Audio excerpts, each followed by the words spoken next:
Hey, what's up guys? In this video, we're talking Milky Way photography, everything you need to know before you get out into the field. We're talking conditions, apps you need for planning, gear, settings, everything you need to know. Welcome into the channel, guys. My name is David Johnston and I help you improve your landscape photography with online video, with videos like this. So if you're into landscape photography, if you want to create better photos, be sure and subscribe to this channel and ring the bell as well so you know when I come out with new videos that are going to help you take better photos. So in this video, like I said, we're talking Milky Way photography. Just a quick recap of like what the Milky Way photograph actually is at different times of year, depending on rotation, axis tilt, and viewpoint, you can actually look into our own galaxy because we're on one of the outer arms of the Milky Way galaxy. We can actually see directly into the center of that and get the biggest Milky Way scene that we possibly can. That big part of the Milky Way is called the galactic core. That's kind of what we're going for. You can take photos of one of the arms of the Milky Way when we're looking at the opposite direction of our own galaxy, but the galactic core is going to give you that big dynamic Milky Way scene versus the smaller arms on the outside. So if you're interested in that, you may think, okay, well, when do I actually see this? Well, it depends on the hemispheres that you're living in on planet Earth.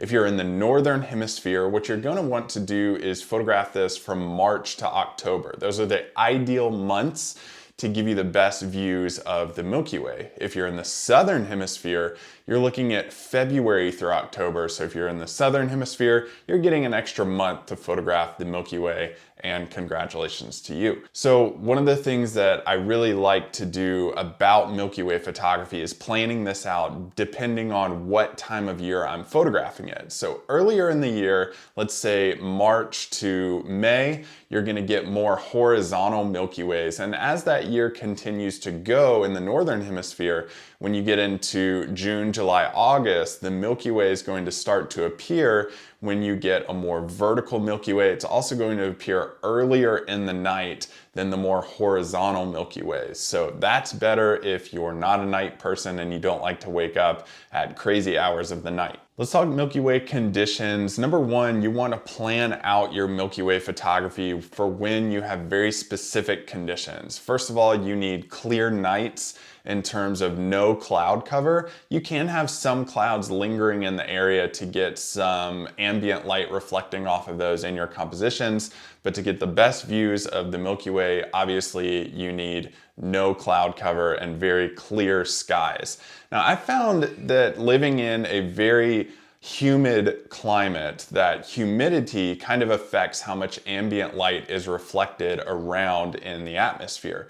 So low humidity nights are key here for getting very clear skies and clear views of that galactic core Milky Way shot. Also, you want to look for conditions where the moon phase is either a sliver of a moon or a new moon where it's just black over the entire moon, because something like a waxing or waning moon or a full moon is going to completely blow out the view of the Milky Way. You can kind of see it on those nights, but really it's not enough to photograph the Milky Way and show it in all its glory. So you want to look for those new moon nights for the best and most ideal conditions to shoot these.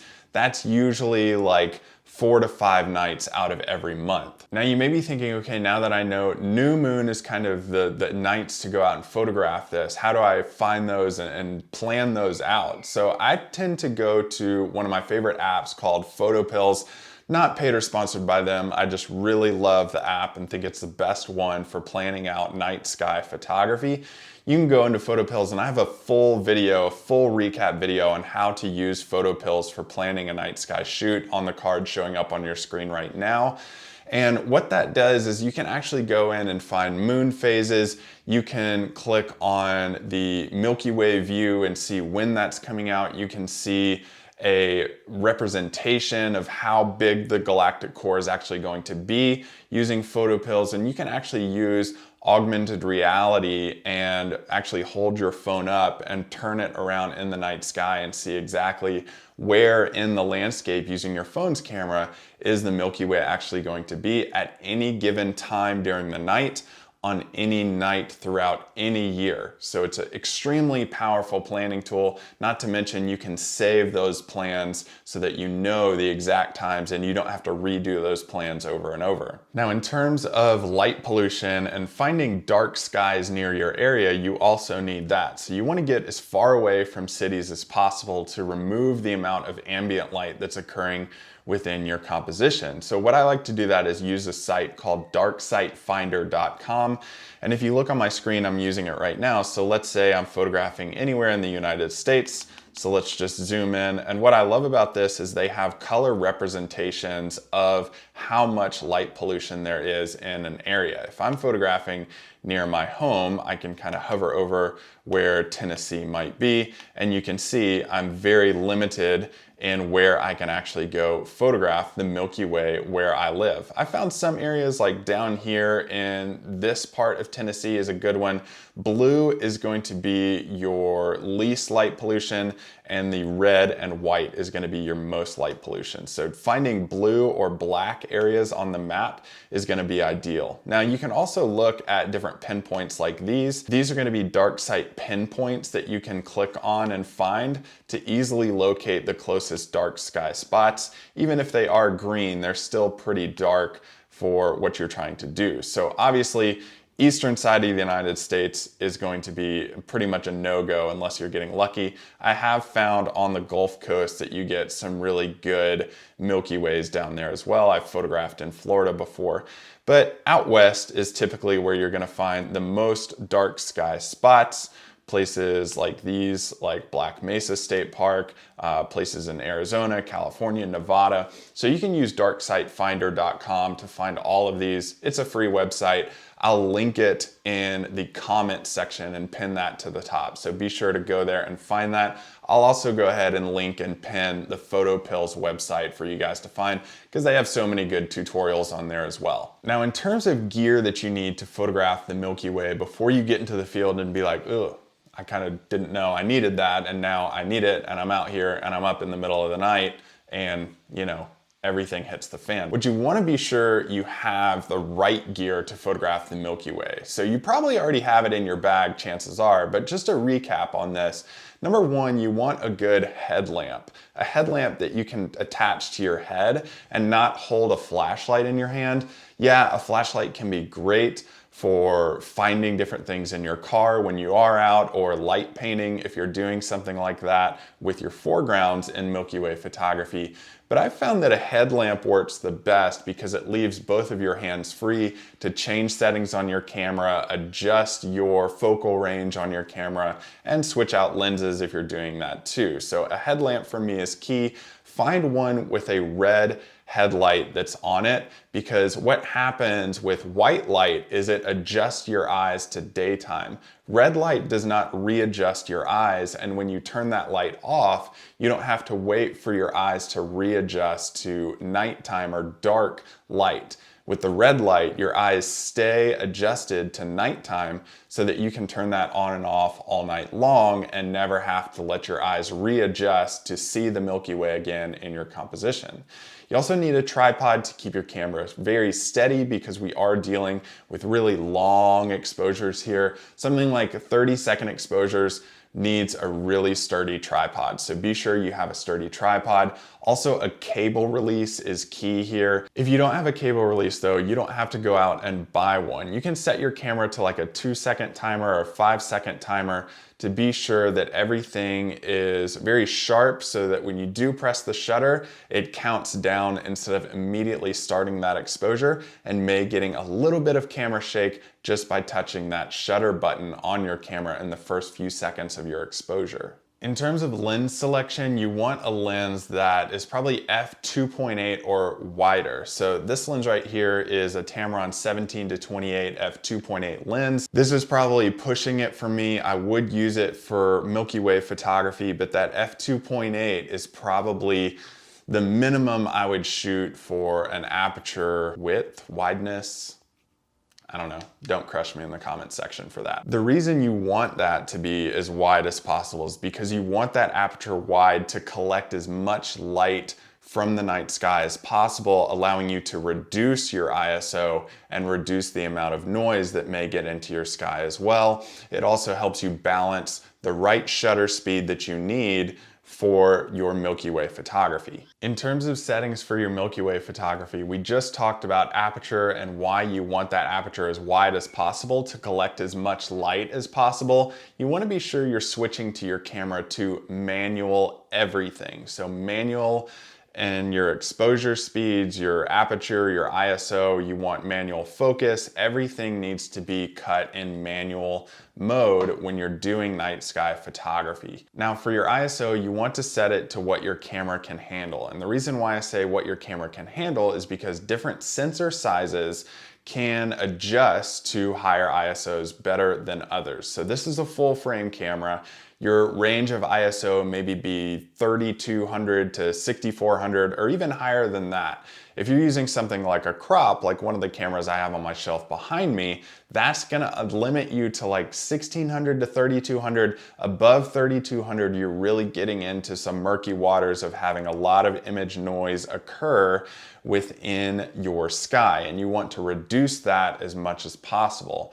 So full frame cameras can handle higher ISOs better than crop sensors. For shutter speed, you can go by the 500 rule. And the 500 rule is essentially 500 divided by your focal length, and that's going to give you the shutter speed that you're going to want to use to limit any star trails or movement of stars in your long exposure. So since I'm using this one as wide as possible at 17 millimeters, I would divide 500 by 17 and it would give me 29 seconds.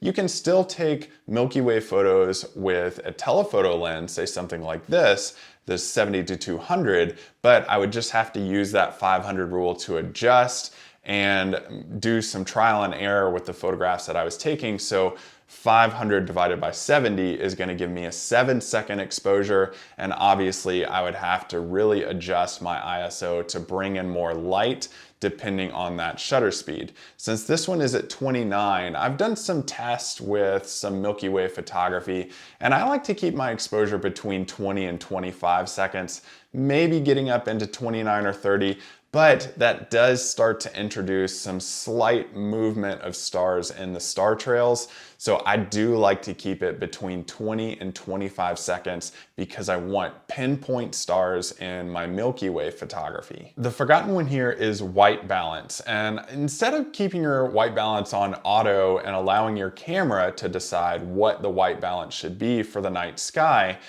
what you need to use is a Kelvin temperature on your camera. So a Kelvin temperature can be found either in the menu or on the quick settings that you can get to in your camera menu to adjust your settings, and adjust your Kelvin temperature between 3000 and 4000 depending on how much ambient light is in your area. Different Kelvin temperatures change how much warmth or coolness is occurring in the sky. So you can have completely different colors represented based on different Kelvin temperatures that were used to photograph this. But again, how much humidity and ambient light is being reflected in the night sky, you might have to use some trial and error here to get everything adjusted as much as possible. Now, in terms of your LCD screen, you do want to lower your LCD screen brightness all the way down so that your eyes don't have to readjust to the night sky and you get a more accurate representation of what you're photographing, because that brighter LCD screen can brighten everything up and make you think that you've nailed the exposure when in reality, you bring it back on your computer and you're very disappointed. Now, you can also turn your LCD screen all the way off. This is what I do. So that I don't have any ambient light coming from the back of my camera, I turn my LCD screen off and just use the viewfinder on my camera to look through that little hole and be sure that no light is protruding from the back of my camera and ruining any foreground features that are in my photograph. The next one is focus, and using focus on your lens to get tack sharp stars within your image. And what I like to do is actually adjusting the focus when I'm out scouting these locations, maybe even days or weeks beforehand. Now, what I like to do when I'm planning out my focus during the day and find the right composition, what I'll actually do is use focus to infinity, and I actually made a video previously that shows you this entire system. So what I do to do that is turn on my camera and I set everything to live mode so I can see everything going on. After that, what I like to do is zoom in to the frame on something that's really, really far away. In the distance here, there is a cell phone tower that's on top of a mountain. And what I'm gonna do is I'm gonna focus really, really intently on the very top of that cell phone tower. It's gonna be really small within the frame, but I know if I focus on something that small, I'm going to get that tack sharp. So I'm gonna go ahead and do that just watching what I have right now. I'm just gonna slightly set that to infinity. That looks about right there. Now, what I've noticed with infinity points on different cameras is that sometimes they can be slightly off. What you wanna watch for is that infinity line. Now, there's a line on every camera that has your infinity point on it. Mine is slightly to the left, and if I get out in the field at night and I start to set that infinity point and adjust it and slide it around, and I just look to that line that the infinity point is supposed to be on, well, it may not be to infinity exactly. So this is why I'm doing this in the field now. Knowing that it's slightly to the left of the infinity line point, I know that I'm gonna get tack sharp stars. I wouldn't have if I had trusted that line. I get out and test this beforehand, as I think you should with every single lens that you shoot night photos with to get tack sharp stars. So the next obvious question is, well, how do you know that that point's going to stay on your lens before you head out into the field in a few days to shoot nights? That's a good question. You could pray, or you could come prepared like I did with this pencil. You could also use a grease pencil or a piece of tape for this, or like one of those gray Sharpies or silver Sharpies that they have.